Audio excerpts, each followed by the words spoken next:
为着要服务更较侪失智的时代甲家庭，有民间基金会开6年时间募款，去失智照护家园，按算9月要开始服务，打造失智友善的社区环境。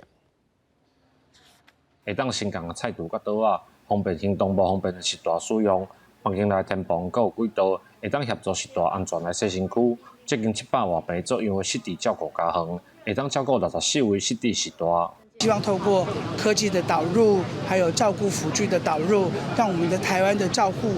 未来不是只是单纯使用人力照护而已，而是一个新的一个示范。其实这个地方是可以让我爸爸能恢复尊严，有尊严，而且在这边有得到比我们家人更好的照顾。开了当修正路线的失智照顾家园，是中南部目前上大间的失智症社区照顾园区。除了有日时甲透工的照顾，楼顶阁有开放予社区的空间，希望打造失智友善的社区环境。因为我们南潭里这边的话也没有活动中心哈，家务那边可以开放